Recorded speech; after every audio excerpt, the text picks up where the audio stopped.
I've got a confession to make. I like Ubisoft games. For as long as I can remember, I've loved exploring their open worlds and causing as much mayhem within them as possible. With the release and tremendous success of From Software's Elden Ring, I learned of a phrase that I'd never heard before: the Ubisoft formula. Obviously, it wasn't lost on me that Ubisoft's games play similarly, but I didn't quite grasp what people meant when they talked about their formula. I came to realize that this was because I experience Ubisoft games a bit differently than the average player. Today, we're going to talk about open world design, why Elden Ring is such a breath of fresh air, how Ubisoft's games are designed, and why so many people, including myself, are so burnt out on the open world genre. This is Open World Fatigue, Elden Ring, and the Ubisoft formula.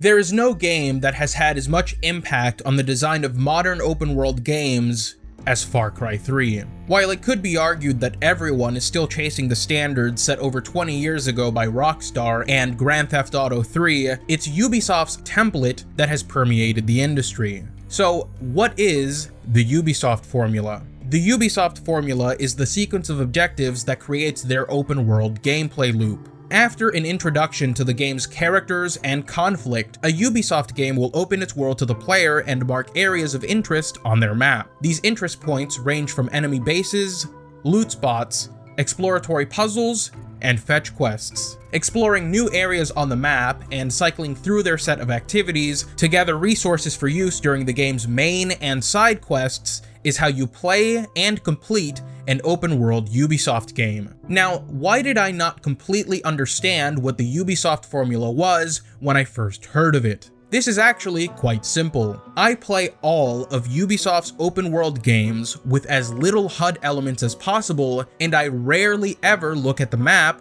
while playing. This is Far Cry 3 gameplay that I recorded in 2018, and you'll notice that there's a glaring omission on the HUD. Before I started playing the game, I modded out the game's minimap. Here's some of my Far Cry 6 gameplay where I've turned off so many options that it would take me 10 minutes to list them all. And this is Far Cry 5 gameplay from my last playthrough where I disabled the entire HUD. I always get rid of as many of these user experience elements in the open world games I play because they harm immersion. It wasn't so much that I didn't understand the Ubisoft formula as much as I saw it from another perspective. And as it turns out, when their games aren't telling you how to play them and spoiling all of their interesting locations, they are considerably more engaging. However, I believe that this is only part of people's real problem with Ubisoft's game design. Yes, their games are over-designed, and these incessant markers are counterproductive to all of the work put into bringing their worlds to life, but it's also how their worlds are presented, the way content is placed in them, and their world pacing that lie at the core of this issue. And that brings us to Elden Ring. What is it that makes this game so special, especially in the context of open world oversaturation? From Software's approach to open world design is very different than Ubisoft's, and subsequently, most developers. Modern open world design is obsessed with telling the player where all of the game's content is. Unless you play your games like me, where you're forced to explore due to the removal of map markers, your exploration in these games consists of going from point A to point B. This is an aspect of Elden Ring's design that stuck out to me immediately. There are no predetermined map markers when you leave the Cave of Knowledge in Elden Ring. After the game establishes its conflict and your role in the story, the game's world is open to the player, and the only markers you get are when you discover locations or NPCs. This alone creates a completely different dynamic in how the player interacts with the world. Instead of the player already knowing what is where, which robs them of their curiosity, the player is allowed to speculate and determine where they want to go based on their own interests. But that's not all.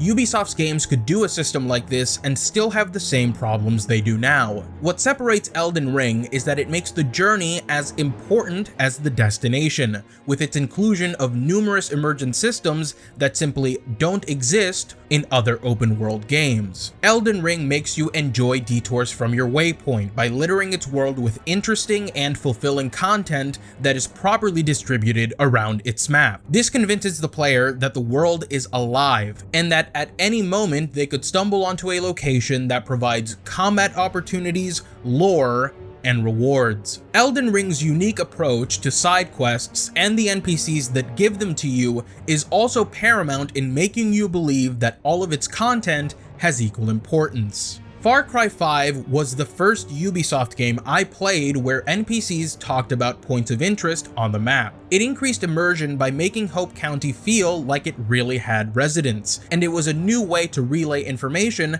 to the player. The problem with this system is that it's only ever these generic, samey NPCs that give you this information, and besides being guns for hire, this was their only purpose in the world. Of course, once they would tell you about this location, it was marked on your map, and you immediately knew what was there and what the reward would be. Elden Ring executes this idea in a far more engaging manner. Instead of clones, the characters you find in Elden Ring have distinct designs and feel very individual. They don't randomly walk up to you and tell you exactly what you need to hear. You find them, help them out of a situation, and are sometimes required to exhaust their dialogue options to fully understand the quest they're giving you. Where most games clearly distinguish between NPC nobodies that give out quests and meaningful side characters, Elden Ring blurs the line and turns its quest givers into characters you're actually intrigued by and that you discover.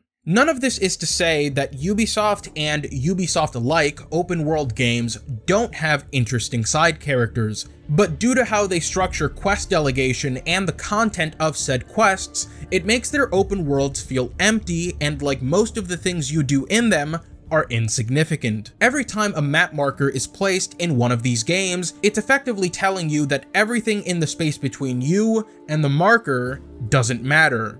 Elden Ring avoids this problem altogether by only giving you a marker where the NPC that gave you the quest is located, and not at the location of the quest itself. So why is it so easy for players to see the design of a Ubisoft open world? Putting aside map markers, why is it so easy to tell where important content is in these games and where blatantly meaningless content is? I believe this is mostly a gameplay scope issue. Elden Ring has combat. It has combat, and it has combat. Because FromSoft didn't have to waste time developing fishing, cockfighting, dominoes, or anything other than combat, they were able to spend more time creating enemies, personalizing their NPCs, designing intricate levels, and creating incredible world encounters. Ubisoft games actually have a lot more significant content than most realize. The problem is that it's spread very thin across worlds that are much larger than they should be.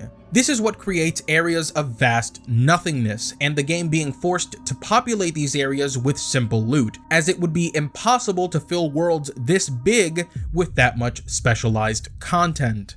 A topic I don't see brought up much in these discussions is world pacing. World pacing is how much of the world a player experiences over time. Efficient world pacing gives the player enough activities in an area to complete and still be motivated to explore more. Inefficient world pacing overwhelms the player and makes them skip over content by burning them out. World pacing is determined by the size of the map, amount of activities per section you're in, and how interesting these activities are. Recent Assassin's Creed games have very poor world pacing because the player will open the map, see a billion things to do, and think that only a third of them may be worth doing.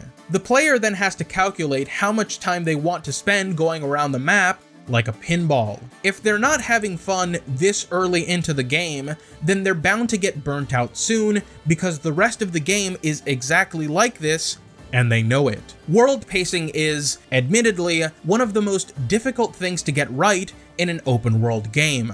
because the player is ultimately who decides how much they want to explore and whether or not they like a game's things to do. Elden Ring has excellent world pacing, because despite doing combat over and over, it's an RPG that requires grinding and offers the player a multitude of different spots to do it in, along with what we've already mentioned about its quest and world design. Though it's not like Ubisoft games have never had good world pacing. Far Cry 3 has some of the best world pacing I have ever seen, and the reason it works so well in that game and less so in 5 and 6 is because it has a much smaller map and far more consistent story pacing to accompany it. These two things work in tandem to not exhaust the player and keep them entertained while they discover new things around the world. The obvious question then is, why are Ubisoft's modern maps so big? I do think there's some legitimate reasoning here. Part of the reason why I love their games is because they do an excellent job of making me believe I'm really in the place the game has created.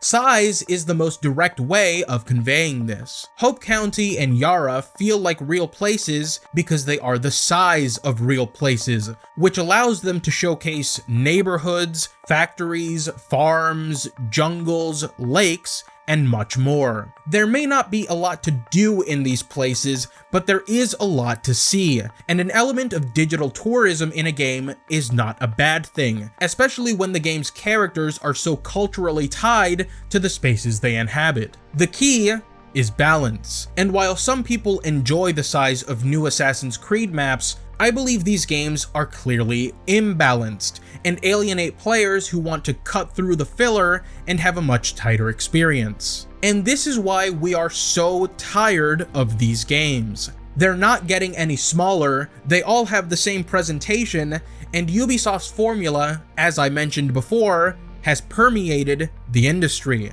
I recently started playing Horizon Zero Dawn, and yes, it is a good game, but if you told me that it was a Ubisoft game, I'd have believed you, because it plays exactly like them, despite having another developer. I also said that Ubisoft's games are over-designed, and Horizon suffers from the same problems. Take a look at this. This plant is already designed to stick out from the rest of the foliage. There's also a marker telling you that it's a special plant, along with an interaction prompt. Why do I need 3 elements to tell me the same thing? I've never turned off the HUD quicker in any game than Horizon Zero Dawn. Now look at Elden Ring. It's just a plant. You can pick it up. I'm not going to pretend like user experience and user interface design is not important. It absolutely is, but modern games have crossed the line from convenience into micromanaging the player's experience. Players are tired of hand-holding and a lack of engaging content. That's why Elden Ring has been so successful. It's a game that clearly respects the player's intelligence and is remarkably well designed to boot. This is all coming from someone who really likes the Ubisoft games, but even I acknowledge that it's time for a change. Luckily, the industry goes where the money goes, and while I do anticipate that Elden Ring will teach developers a few new tricks, I'm more hopeful that it simply reminds them that it's okay to let players think for themselves.